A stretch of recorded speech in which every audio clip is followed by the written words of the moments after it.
There's a version of you that lives in a dimension called 3 years ago. You can't touch them. You can't change what they did. Yet somehow, you let them control everything. What you eat, who you love, whether you sleep at night. It's as if a time traveler from the past possessed your present body and you just allowed it. Sartre said hell is other people. He was wrong. Hell is being haunted by your own ghost. But here's the secret.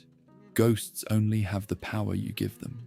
And you've been feeding yours for so long, you forgot you could just stop. I want to talk to you about something that's probably been sitting in your chest for a while now. Maybe it wakes you up at 3 in the morning. Maybe it shows up when you're in the shower or driving, or in those quiet moments when you're alone with your thoughts. It's that thing you did. That moment you can't take back. That version of yourself you wish you could erase from history. And I want to tell you something that might sound impossible right now. The person you're trying to forgive doesn't exist anymore. They're gone. They died the second that moment ended. But you keep bringing them back to life, over and over, like some kind of terrible resurrection, and it's killing the person you are right now.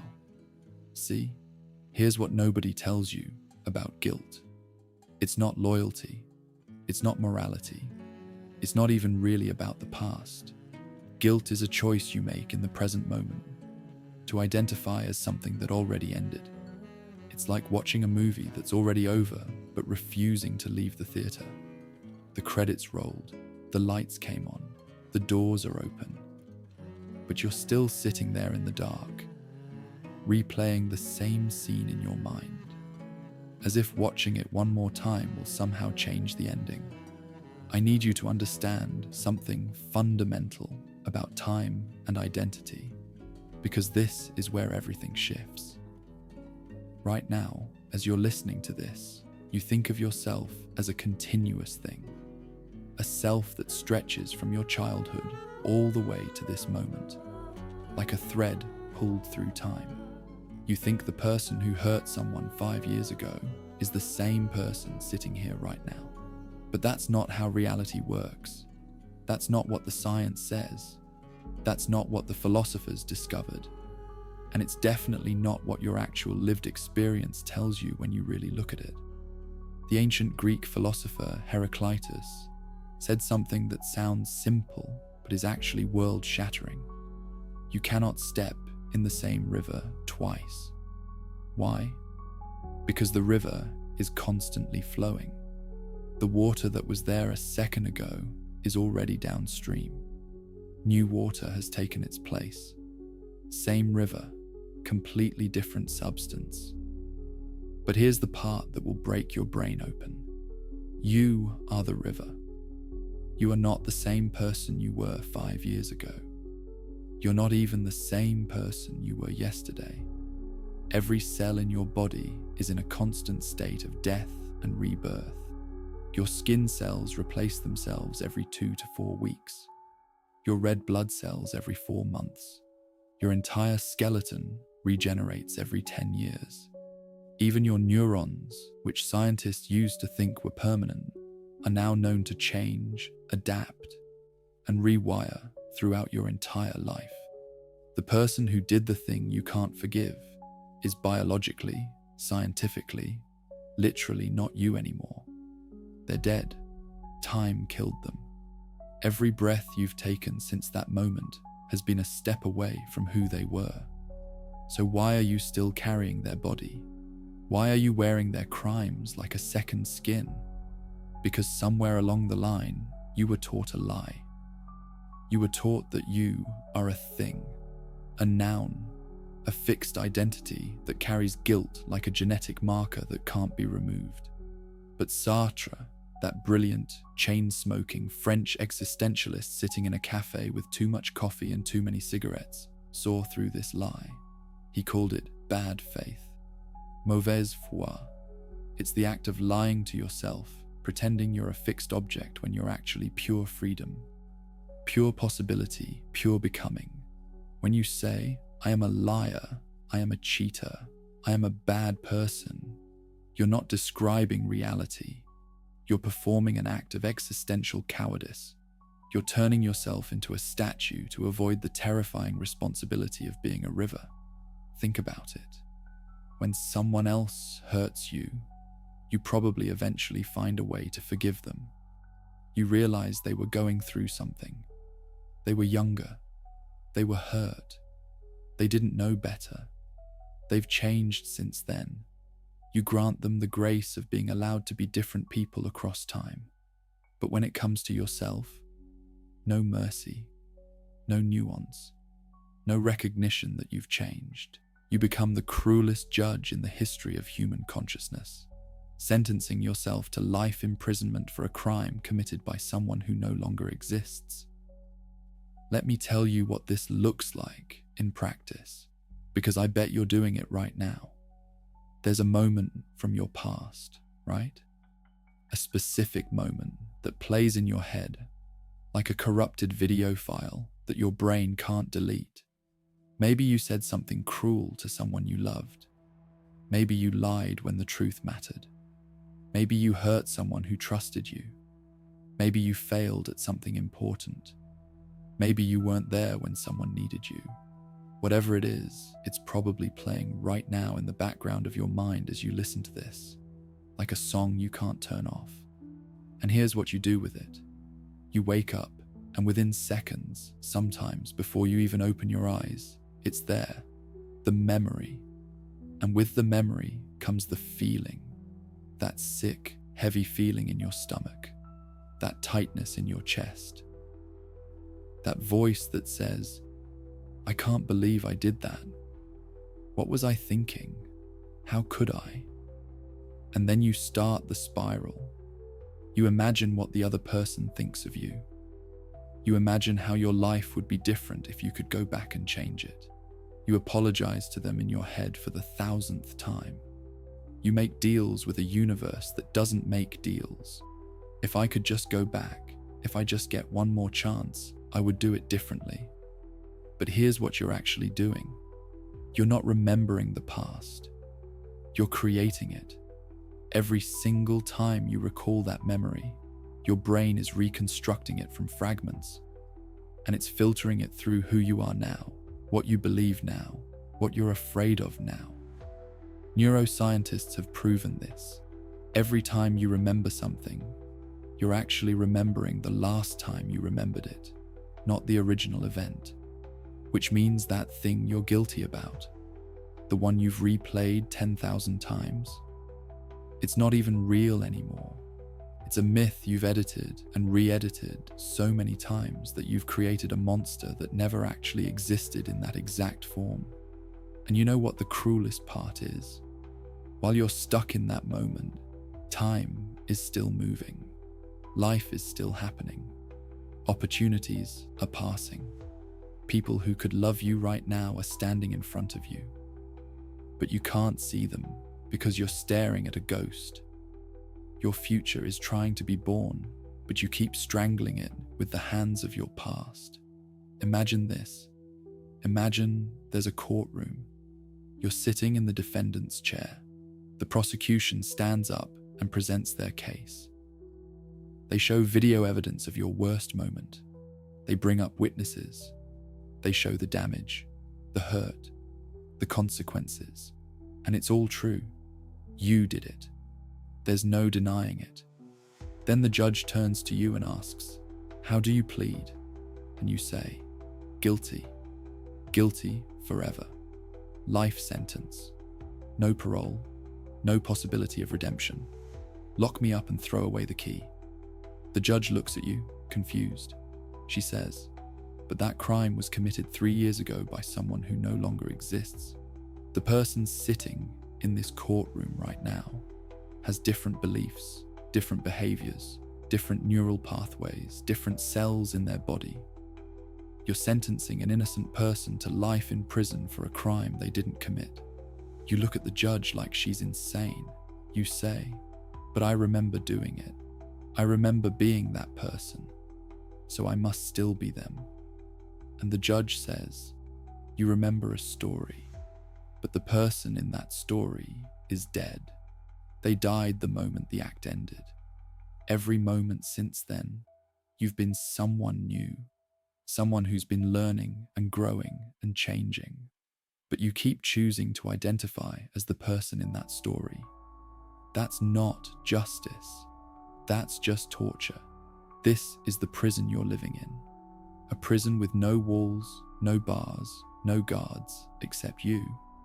And the most devastating part is that you think staying in this prison is somehow noble. You think your guilt proves you're a good person. You think your suffering is payment for your sins. You think that if you just punish yourself enough, eventually you'll have earned the right to be free. But that's not how any of this works. Suffering is not currency. Pain doesn't buy redemption. The universe doesn't have a guilt to forgiveness exchange rate. There's no cosmic bank where you deposit enough self-hatred and withdraw absolution. You're just suffering. And the only thing your suffering is doing is preventing you from becoming the person who would never make that mistake again. Let me tell you about bad faith, because this is where Sartre absolutely demolishes the foundation of guilt. Bad faith is when you pretend you're a thing instead of a process. It's when you say I am lazy instead of I acted lazily today. It's when you say I am a coward instead of I acted fearfully in that situation. Do you see the difference?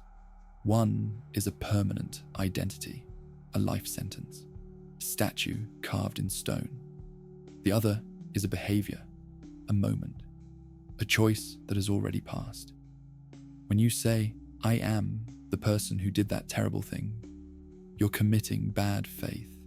You're lying to yourself.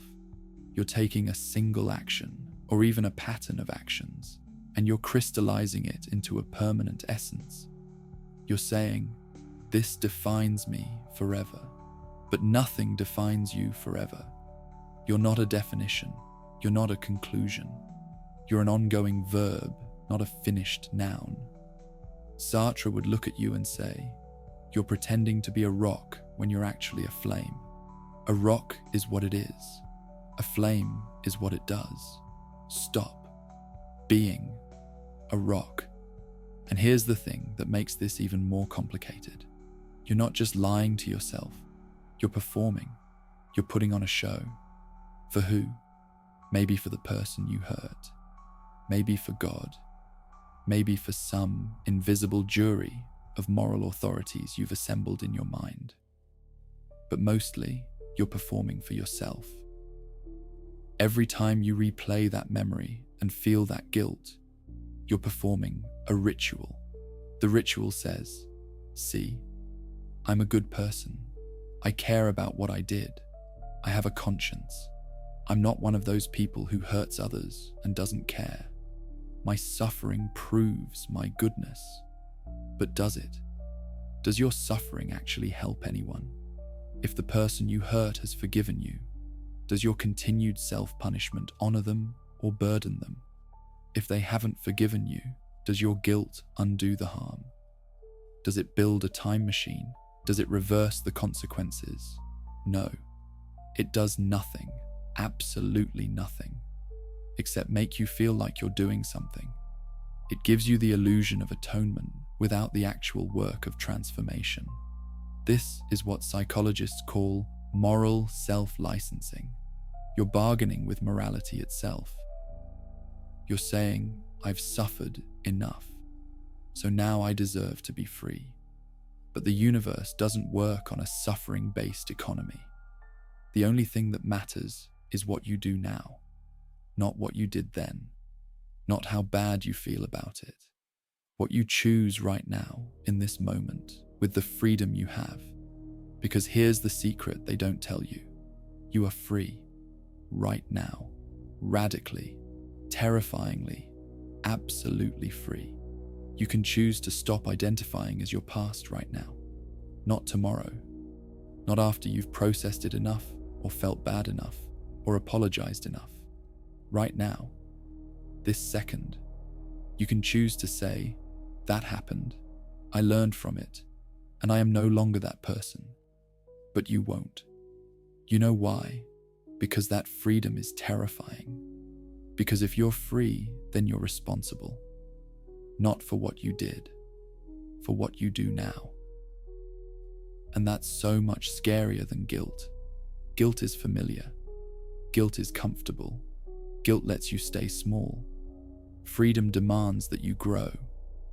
Let me take you somewhere dark for a moment.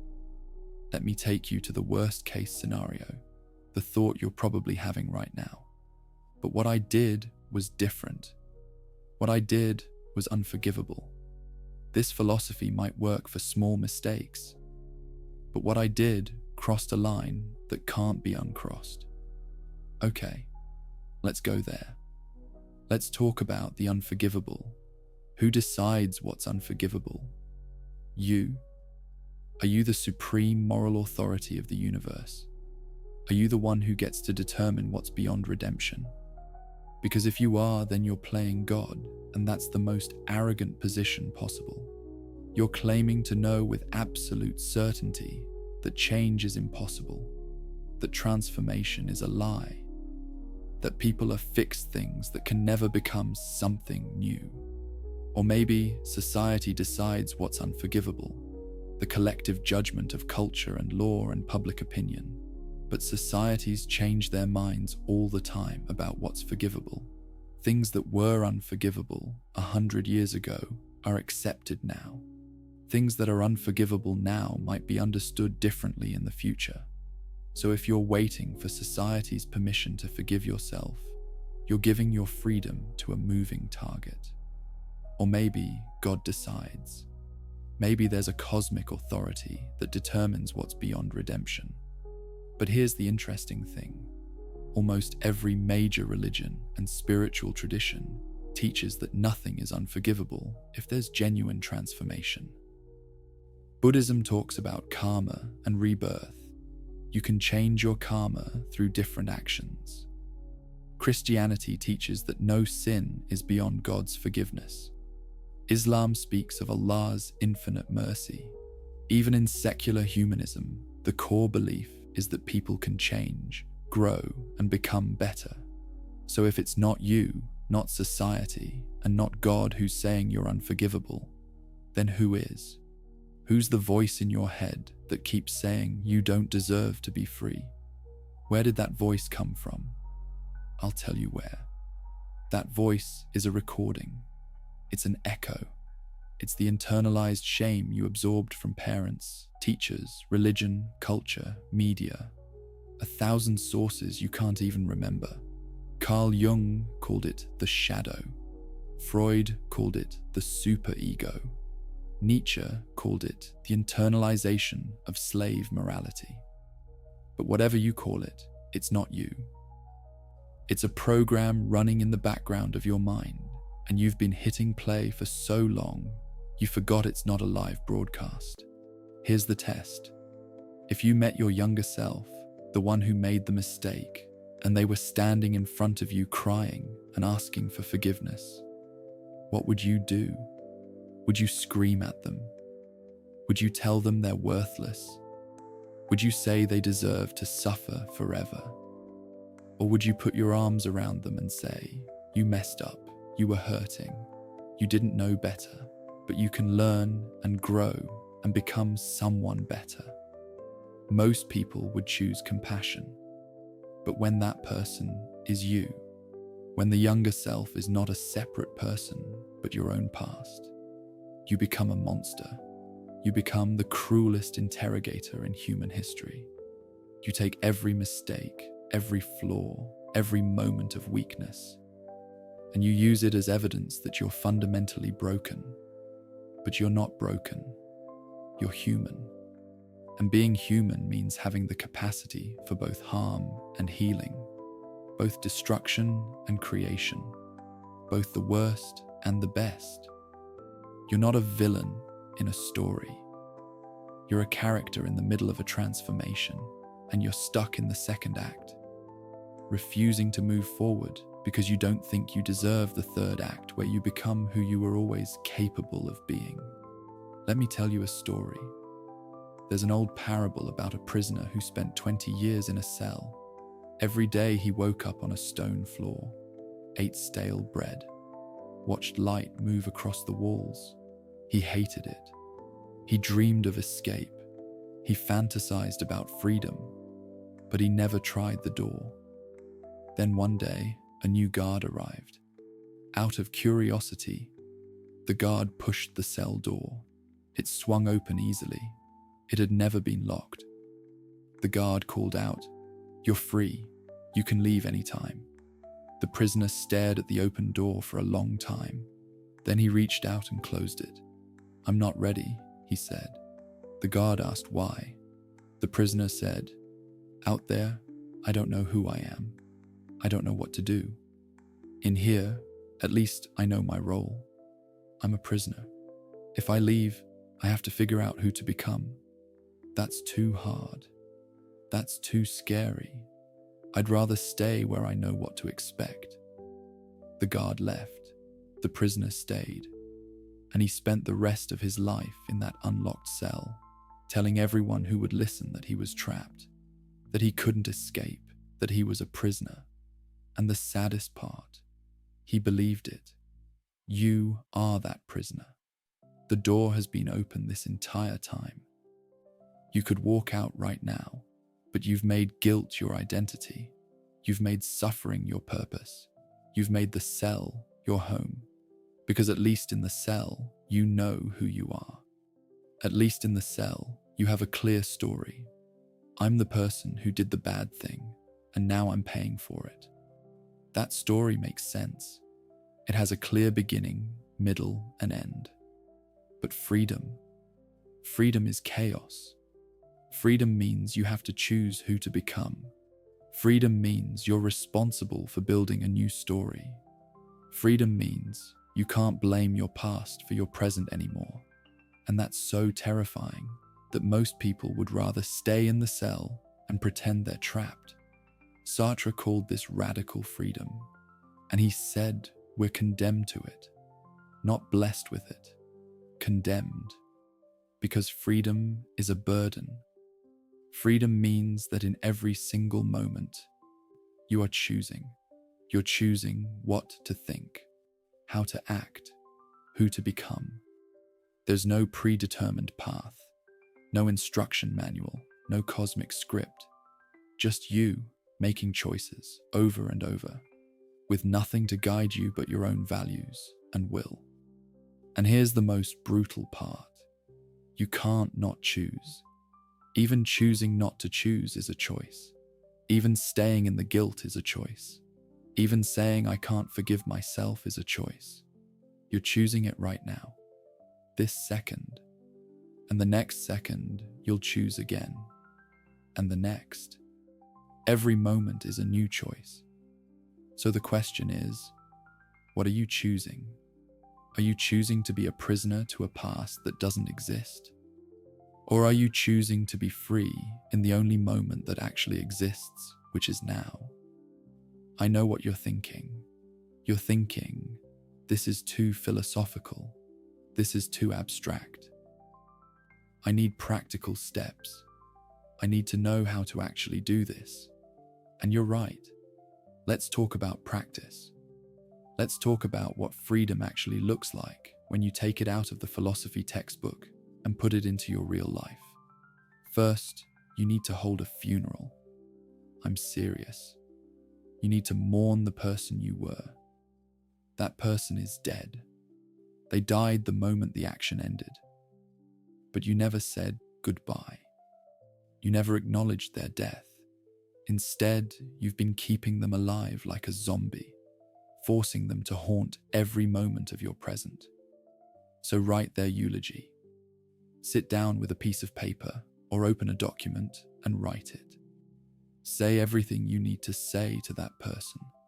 Acknowledge what they did. Acknowledge why they did it.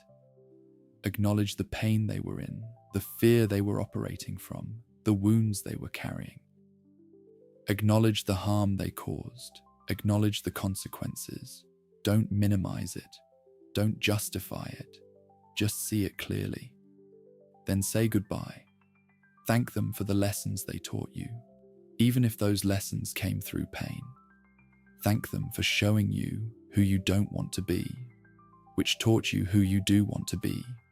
Thank them for being human enough to fail, because that failure cracked you open and let the light in. Then let them go. Some people burn the letter.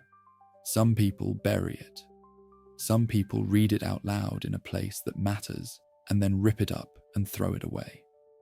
The ritual doesn't matter. What matters is the intention. You are acknowledging an ending.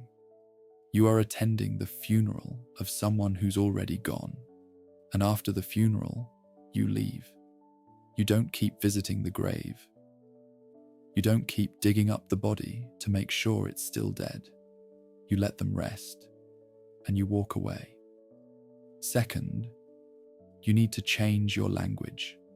Language shapes reality. The words you use to describe yourself literally create the neural pathways that determine how you think and feel and act. So every time you catch yourself using a noun to describe your past behavior, stop. Rephrase it as a verb in past tense. I am a liar becomes I lied. I'm selfish becomes I acted selfishly. I'm a failure becomes I failed at something. Do you feel the difference? One is an identity, a permanent stain, a life sentence. The other is an action, a moment, something that happened and then ended. This isn't semantic trickery. This is existential truth. You are not your actions. You are the consciousness that chose those actions. And consciousness is not a thing. It's a process. It's a verb. You are not what you did. You are what you're choosing right now. Keep a tally for 1 week. Every time you describe yourself with a noun based on past behavior, catch it and flip it to a past tense verb. Watch what happens. Watch how the prison walls start to crack. Watch how you start to feel a little lighter, a little freer, a little less defined by things that already ended. Third, you need to practice what Nietzsche called Amor, Fati, love of fate. This is probably the most misunderstood concept in all of philosophy, so let me be very clear about what it means and what it doesn't mean. It does not mean pretending everything was fine. It does not mean gaslighting yourself into believing your mistakes were actually blessings in disguise. It does not mean toxic positivity or spiritual bypassing or any of that nonsense. What it means is this: saying yes to your life exactly as it happened, all of it. The good, the bad, the shameful, the beautiful, the moments you're proud of, and the moments that make you want to disappear.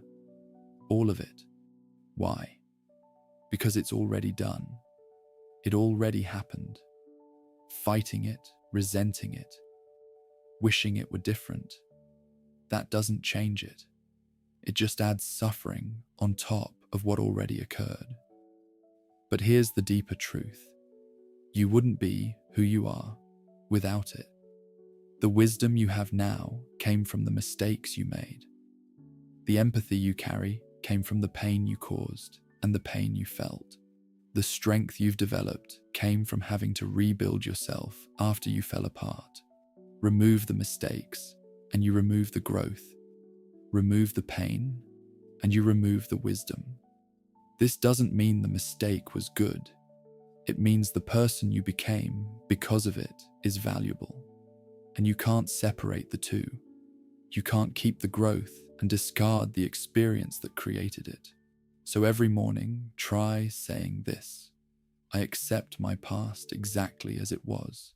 I would not undo it, because undoing it would undo me. But I am not my past. I am what I choose today. Say it even if it feels like a lie. Say it even if you don't believe it. Say it until your nervous system starts to relax. Say it until it stops feeling like a betrayal and starts feeling like freedom. Because the moment you stop fighting reality, you reclaim the energy you've been wasting on guilt and resentment, and you redirect it toward building a life worth living. Fourth, and this is crucial, separate accountability from suffering. This is where most people get confused. They think accountability means punishment. They think making amends means making yourself miserable. But that's not accountability. That's just theater. Real accountability is action-based, not feeling-based. Make a list. On one side, write what you did. Be specific. Be honest. Don't minimize, but also don't dramatize. Just state the facts. On the other side, write what you can do now. Not to erase what happened, you can't. But to build the opposite. To become the antidote to your own poison. If you lied, the action now is radical honesty. Not just telling the truth, but being the kind of person others know they can trust. If you hurt someone, the action now is service. Maybe not to that specific person. Sometimes that's not possible or appropriate, but to the world. To people who need what you have to give. If you failed at something important, the action now is competence, skill building, becoming so good at what you do that you create value instead of destruction. But, and this is the key, do it without the suffering. Do it because you're free to choose who you become. Do it because you're building a new identity through action, not trying to pay off an old debt through pain. The world doesn't need your suffering. The people you hurt don't benefit from you being miserable. They benefit from you becoming someone who builds instead of breaks, someone who heals instead of harms. Accountability without suffering is mature morality. Accountability with suffering is just self-indulgent drama. So choose maturity, choose action, choose building. Now, let me address something that's probably sitting heavy in your chest right now. You're thinking, but what about the people I hurt? Don't I owe them something? Doesn't forgiving myself somehow betray them or minimize what happened? Here's the truth. You don't honor victims by becoming another victim. You don't honor the people you hurt by destroying yourself. Think about it. If someone you loved deeply hurt you, and then they spent the rest of their life drowning in guilt, refusing to grow or change or build anything meaningful, would that make you feel better? Would their suffering heal your wound? No. If anything, it would make things worse. Because now you'd feel responsible for their pain. You'd carry guilt for their guilt. Their refusal to heal would become another burden you carry. So in trying to honor you through their suffering, they'd actually harm you more. What would actually honor you? Seeing them become someone who learned, someone who grew, someone who took the lesson from their mistake and used it to become wise, compassionate, and strong. Someone who made sure they never hurt anyone that way again. Someone who used their pain to build something beautiful. That's what real accountability looks like. Not suffering, transformation. And here's something else. Forgiving yourself doesn't mean what happened was okay. It doesn't erase the harm. It doesn't minimize the pain. It doesn't let you off the hook. It just means you're no longer willing to let one moment of your past control every moment of your future. It means you're taking the lesson and leaving the punishment. It means you're choosing to become someone who makes sure that harm never happens again, rather than someone who just endlessly regrets that it happened in the first place. Viktor Frankl, the psychiatrist who survived Auschwitz, wrote something profound in his book about meaning and suffering. He said that between stimulus and response, there is a space, and in that space is our power to choose our response, and in our response lies our growth and our freedom. Think about what that means. The stimulus is what happened, the thing you did, the mistake you made, That's already done. It's in the past. It's unchangeable. But your response is happening right now. Every moment, you're choosing how to respond to that past event. You're choosing to either identify as it or learn from it, to be imprisoned by it or liberated through it. Most people never realize they have that choice. They think the past determines the present. They think what happened back then controls what happens right now. But that's not how time works. That's not how consciousness works. The past doesn't reach forward and grab you. You reach backward and grab it. Every moment, you're choosing whether to pick it up and carry it or set it down and walk forward. Right now, you're choosing. This second. You're either choosing to identify as your past or you're choosing to be present. And you'll make that choice again in the next second and the next. And every single choice is a new opportunity to be free. Let me tell you something about shame that nobody talks about. Shame is different from guilt. Guilt says, I did something bad. Shame says, I am bad. Guilt is about behavior. Shame is about identity. And shame is the most dangerous emotion human beings experience because it doesn't want to be healed. Shame wants to hide. Shame wants to stay in the dark. Shame wants you to believe that if anyone really saw you, really knew you, they would be disgusted. Brené Brown, who's done more research on shame than probably anyone alive, says that shame cannot survive being spoken. It cannot survive empathy. It cannot survive light. Shame thrives in secrecy. It grows in silence. It feeds on isolation. And the moment you bring it into the open, the moment you speak it out loud to someone who responds with understanding, instead of judgment, it starts to lose its power. So here's what I want you to do. When you're ready, find one person you trust. One person who has the capacity to listen without judgment, and tell them. Tell them the thing you're carrying. Tell them why you can't forgive yourself.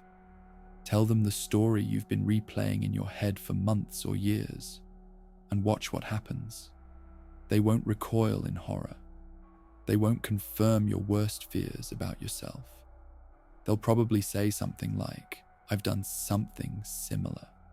Or, I understand why you did that. Or, you're being so hard on yourself. Or simply, thank you for trusting me with this. And in that moment, something will shift. Because shame told you that you were alone. Shame told you that you were uniquely terrible. Shame told you that no one could understand. And shame was lying. Shame is always lying. Everyone has moments they regret. Everyone has hurt people they loved. Everyone has failed in ways that still sting years later. Everyone carries something they're not proud of. You're not special in your suffering. You're not uniquely broken. You're just human. And being human means making mistakes and then having the courage to learn from them and grow. Now let's talk about something that might sound contradictory, but is actually essential. You need to be selfish about your healing. Not in a cruel way. Not in a way that ignores the people you hurt, but in a way that recognizes that you can't pour from an empty cup. You can't help anyone if you're drowning. You can't make amends if you're too busy destroying yourself to build anything. There's this idea in our culture that selfishness is always bad and selflessness is always good. But that's simplistic. That's binary thinking that doesn't match reality. Sometimes the most selfless thing you can do is to heal yourself first, to forgive yourself first, to become whole first. Because a broken person trying to fix things just spreads more brokenness. Think about the oxygen mask analogy on airplanes. They tell you to put yours on first before helping others. Why? Because if you pass out trying to help someone else first, Now there are two people who need help instead of one. The same principle applies to healing. If you're so consumed with guilt that you can't function, you're not helping anyone. You're just adding your pain to the pile of pain in the world. So give yourself permission to be selfish about your healing. Give yourself permission to prioritize your own forgiveness, not because other people don't matter, but because you can't show up for them in any meaningful way until you show up for yourself. I want to talk about the relationship between forgiveness and time, because this is where a lot of people get stuck. They think forgiveness is something that happens gradually, over time, through some mysterious process of emotional healing. They think one day they'll just wake up and the guilt will be gone, like waiting for a wound to heal on its own. But that's not how it works. Time doesn't heal anything by itself. Time just passes. What heals is what you do with the time, the choices you make, the thoughts you think, the stories you tell yourself, the actions you take. You could carry guilt for 40 years and be no closer to forgiveness than you are right now. Or you could make a decision right now, in this moment, to forgive yourself, and it would be done. Not because the feelings would immediately disappear, they might not, but because you would stop identifying as the person who needs to be punished. You would stop feeding the guilt. You would stop rehearsing the story, and eventually the feelings would follow the decision. This is what Sartre meant by radical freedom. You're not waiting for anything external to give you permission. You're not waiting for enough time to pass, or enough suffering to accumulate, or enough people to forgive you. You're just choosing, right now, in this moment, to be free. And here's what's beautiful and terrifying about that. It means you could have chosen this at any point. You could have chosen it a year ago. You could have chosen it the day after it happened. You didn't need to suffer all this time. You chose to suffer because you thought suffering was required, but it wasn't. It never was. Does that make you angry? Does it feel unfair that you could have been free this whole time? Good. Use that anger. Let it fuel your choice. Let it make you determined never to waste another day in that prison. Let me share something personal with you for a moment. I've watched people carry guilt for things that happened decades ago, things that everyone else involved has long since forgiven or forgotten, things that, in the grand scope of their lives, were relatively small, but they made these moments into monuments. They built entire identities around single failures, and it's one of the saddest things I've ever witnessed, because I can see who they could be if they just set it down. I can see the life they could be living, the joy they could be experiencing, the love they could be giving and receiving. But they can't see it because they're staring at the past. And the thing is, nobody's making them stare at it. Nobody's holding their head in that direction. They're choosing it every day, every moment. They're choosing the past over the present. They're choosing guilt over growth. They're choosing to be a memory instead of a possibility. Don't do that. Don't waste your one wild and precious life, to borrow from Mary Oliver, staring at something that's already gone. Don't make your entire existence a memorial service for a version of yourself that died a long time ago. Here's something else that needs to be said. Forgiving yourself doesn't mean you're saying what you did was acceptable. It doesn't mean you're minimizing the harm. It doesn't mean you're letting yourself off easy. It means you're acknowledging reality. The reality that what's done is done. The reality that you can't change it.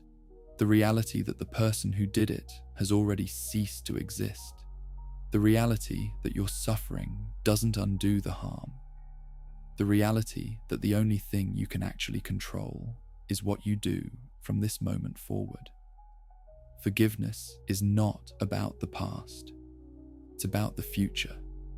It's about freeing up the energy and attention and emotional resources that you've been spending on guilt and redirecting them toward growth, toward building, toward becoming. Think about a wound for a moment. When you cut yourself, your body immediately starts the healing process. It doesn't ask permission. It doesn't wait until it feels like it's suffered enough. It doesn't wonder if it deserves to heal. It just starts healing because that's what healthy bodies do. They heal. But you know what happens if you keep picking at the wound? If you keep reopening it, re-examining it, making sure it's still there? It never heals. It gets infected. It scars worse than it would have if you'd just left it alone and let it heal naturally. That's what you're doing with guilt. You keep picking at the wound. You keep reopening it. You keep making sure it still hurts because somewhere in your twisted logic, you think the pain is proof that you're a good person. But all you're doing is preventing healing. All you're doing is making sure the wound stays fresh and raw and infected. Let it heal. Stop picking at it. Stop rehearsing the story. Stop replaying the moment. Let your psyche do what it naturally wants to do. Integrate the experience, learn the lesson, and move forward. I want to talk about the concept of the eternal return, which Nietzsche used as a thought experiment. He asked, what if you had to live your life over and over again, exactly the same way for eternity? Every moment, every choice, every pain, every joy, repeated infinitely.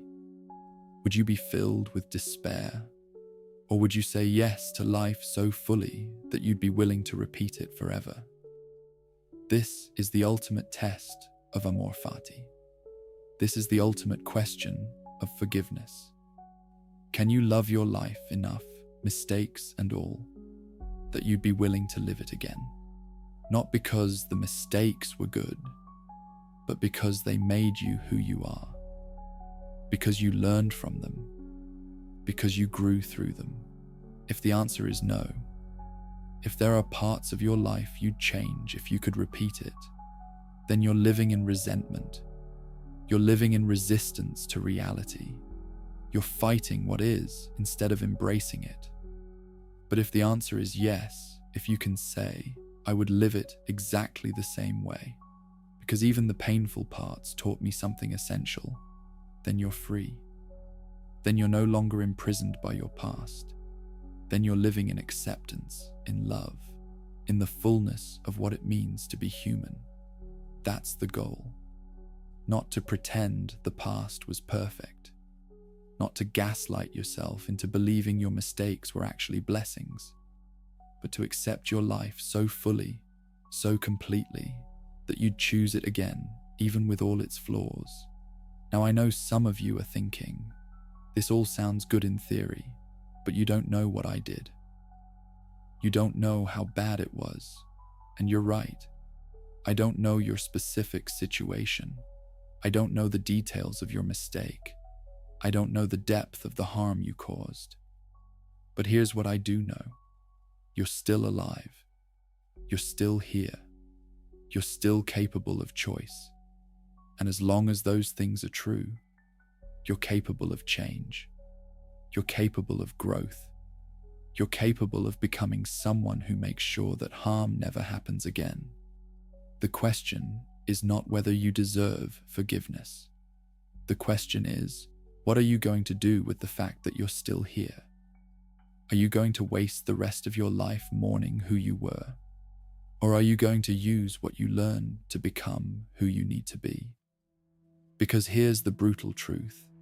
The world doesn't need your guilt. It doesn't need your shame. It doesn't need your suffering. The world needs your wisdom. It needs the lessons you learned. It needs you to take that pain and transform it into something that helps others avoid the same mistakes.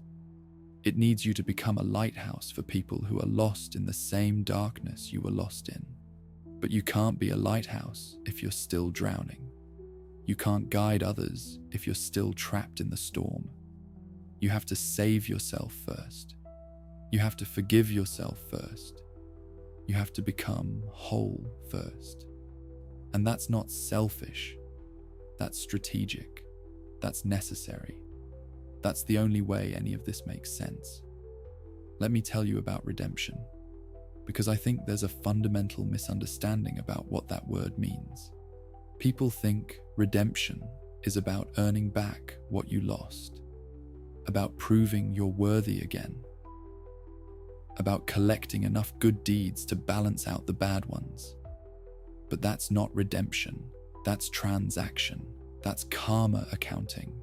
That's trying to negotiate with the universe.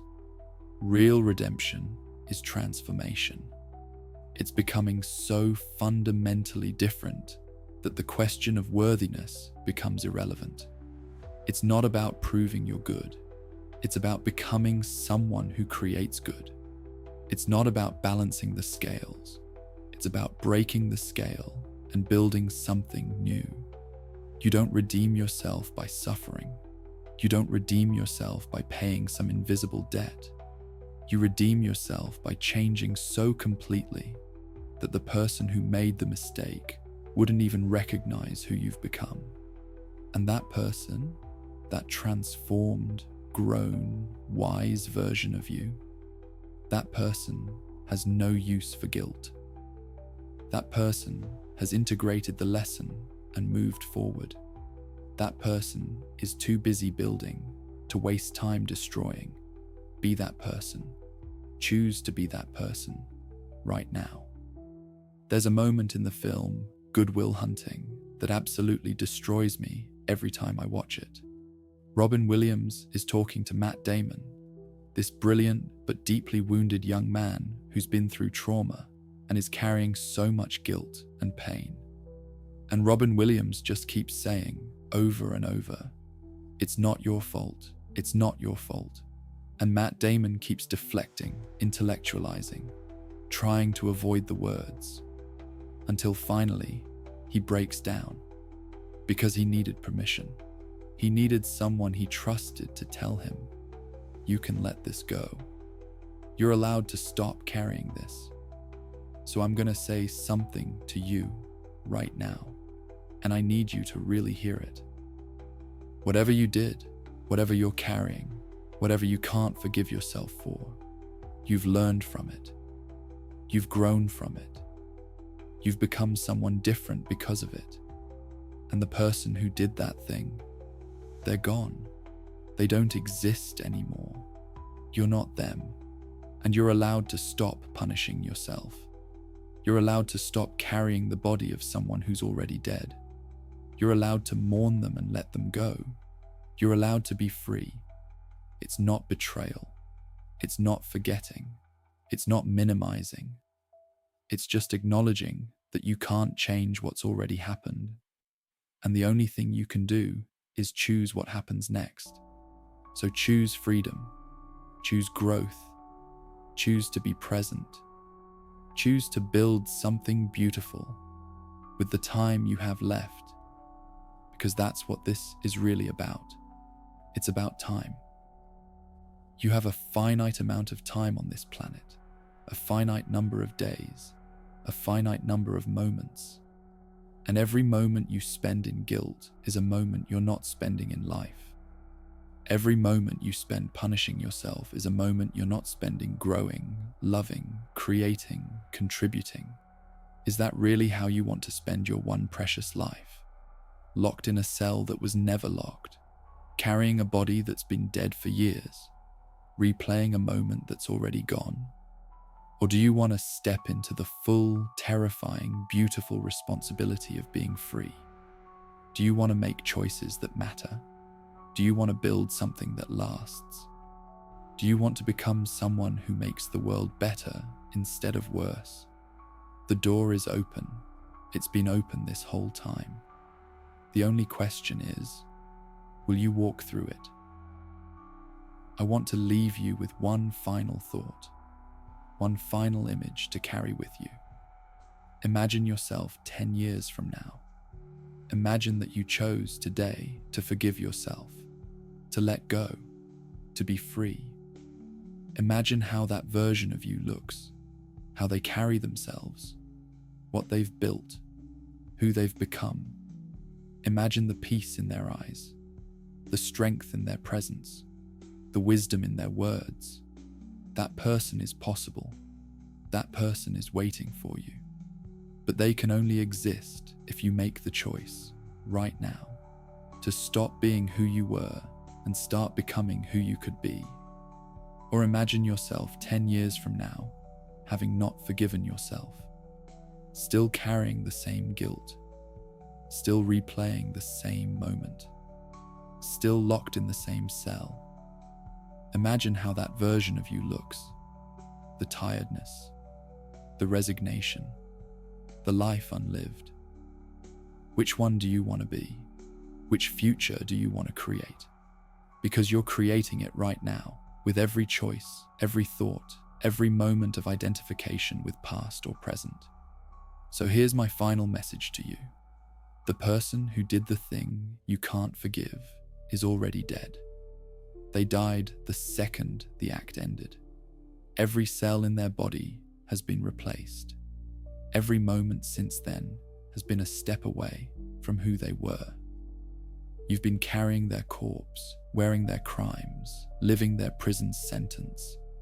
But they're gone, and you're here. And you get to choose what happens next. You're not broken. You've just been lied to. You've been told that suffering is noble, that guilt is loyalty, that you owe your past your future. But you don't. The past is a funeral. Attend it. Honor it. Learn from it. Then leave. Because the only life you're responsible for is the one you're living right now. And it's waiting for you to finally show up. So say it with me. The person who did that is dead. I mourn them. I learn from them. But I am not them. I am what I choose now. And I choose freedom. The door is open. Walk through it. If this hit you somewhere deep, if something cracked open while you were listening, do me a favor. Hit that like button. Not for the algorithm, though that helps, but as a declaration, as a promise to yourself that you're ready to stop carrying what's already gone. Drop a comment with one word, just one word that describes what you're letting go of today. And if you want more of this, more philosophy that meets you in the mess and shows you the way through, subscribe. Because we're just getting started. There's so much more to talk about, so much more to explore, so much more freedom to claim. But right now, in this moment, just breathe. You made it through. You're still here. And that means you're free to choose what comes next. So choose wisely, choose bravely, choose yourself. The door is open. Go.